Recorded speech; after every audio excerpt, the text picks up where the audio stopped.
Right. JPMorgan Chase just opened a 60-story skyscraper in the middle of Manhattan, which on its own is not news. People build things in Manhattan. That's what Manhattan does. Except this one is different. 75% of this building sits directly above active railroad tracks. Not beside them, not near them. Above them, 2 floors of moving trains running underneath a 95,000-ton skyscraper every single day. And when the engineers first looked at the site, their reaction was approximately, "You want us to do what?" This is 270 Park Avenue, the new global headquarters of JPMorgan Chase. 60 floors, up to 15,000 employees, $1.3 billion in structural steel alone. The largest all-electric skyscraper ever built in New York City. And it's sitting on top of a problem so serious that the building had to be completely reinvented before a single bolt was tightened. So, let's find out how they did it, what almost killed it, and why one critic from The Guardian called the whole thing, and I quote, "an ecological obscenity, the impossible problem." The original building on this site was the Union Carbide building, a 52-story modernist landmark completed in 1960. Elegant, celebrated, listed as a potential historic landmark. JP Morgan bought it, looked at what they needed, and made a decision that sent preservationists into a tailspin. Tear it down. All of it. What followed was the largest voluntary demolition in history. Not a controlled implosion, not a crane swinging a wrecking ball. That would have sent debris raining down on one of the busiest transit hubs on Earth. Instead, workers spent a full year manually dismantling the building floor by floor, from the top down. Remote-controlled robots nibbled through concrete slabs. Iron workers with acetylene torches sectioned steel beams into manageable pieces. Every surface was wrapped in scaffolding and netting to trap dust in an urban canyon full of people. Here's the part that's actually remarkable. 97% of the material was recycled, reused, or repurposed. 97, not 75, which is what green building standards require. 97. The embedded carbon from demolishing a 52-story tower was almost entirely absorbed by the new build before the foundations were even poured. That's not marketing, that's just good engineering. But once the old building was gone, the real problem revealed itself. The site, the actual ground, is not available for foundations, not in the traditional sense.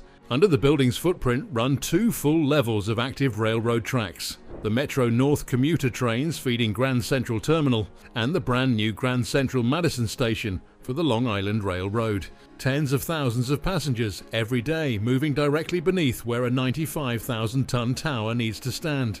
Traditional skyscrapers use a grid of columns, spreading load evenly to the bedrock below. Here, there was no room for a grid. The tracks took up virtually every available gap.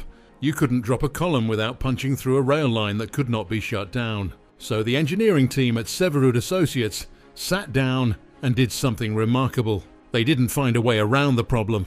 They built over it. The tabletop and the numbers that make your head hurt.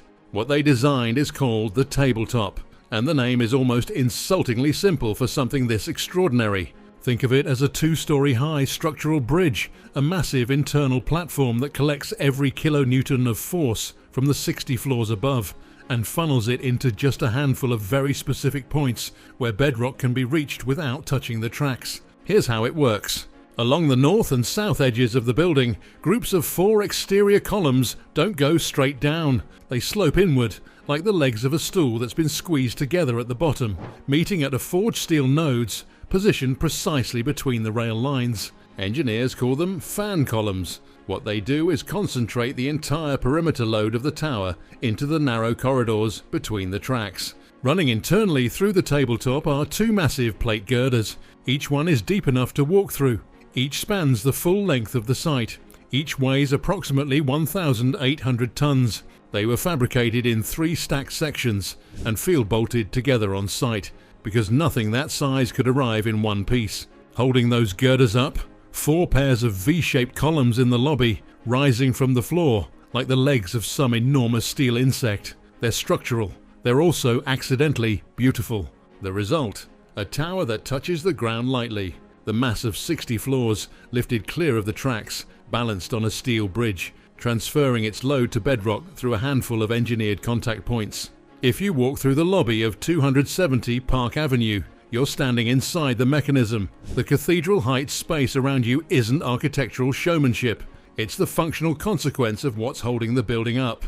Now, the numbers. The tower uses 95,000 tons of structural steel. That's 60% more than the Empire State Building, which is taller and has more floor space. If you took all that steel and rolled it into a belt 1 meter wide and 1 centimeter thick, it would be long enough to wrap the circumference of the Earth.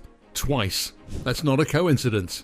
That's what the tabletop demands. Without traditional interior columns on the lower levels, the upper floors need heavier, more robust trusses to maintain rigidity. The steel budget is the price of the solution, and then there's the concrete. The foundation piers needed a mix stronger than anything that had been poured in New York before. Standard high-strength concrete wasn't enough, so the engineers developed a custom formula with a compressive strength of, let's say, well beyond anything normally specified.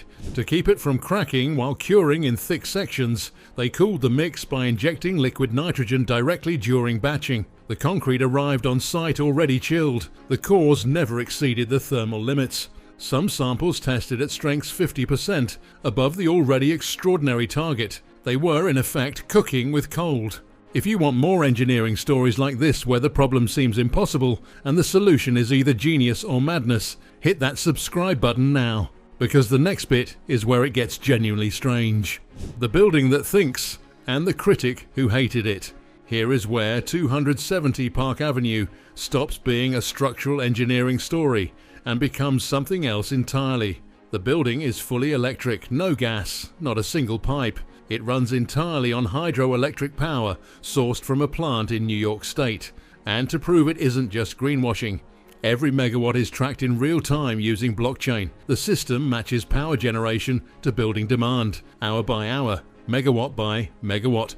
The audit trail is immutable. The zero emissions claim is verifiable. It's the first building of its scale to do this, and it anticipates New York legislation that bans natural gas in new buildings after 2027.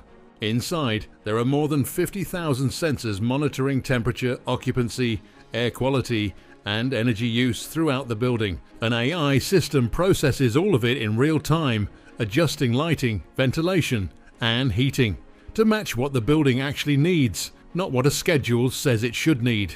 The estimated energy savings are substantial. The building doesn't just consume power, it thinks about consuming power. On the 54th floor, a 280-ton pendulum hangs in the dark.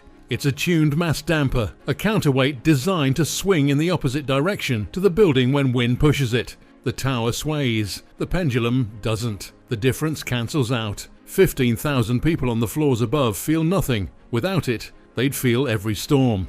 And in the lobby, there is a flagpole, a bronze-clad flagpole 30 feet high, with an American flag hanging inside a glass atrium. The flag moves, not because of the lobby ventilation. The flagpole expels air from its pinnacle, creating an artificial indoor breeze that is synchronized in real time with the actual wind conditions outside. The indoor flag flutters in harmony with the flags on the street. Norman Foster, the architect, designed it. One has to respect the commitment. Now, The Guardian called this building an ecological obscenity. Their argument: the tower uses 60% more steel than the Empire State Building. Steel production is carbon intensive. Therefore, however green the operations, the construction itself was a climate crime. JPMorgan's answer: the steel is recycled. The old building's materials were 97% reused. The operational carbon savings over decades will offset the construction footprint.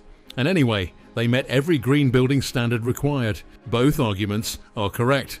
That's the uncomfortable truth about buildings at this scale. The greenest skyscraper ever built is still a skyscraper. The debate is real, and it isn't going away. The bottom line.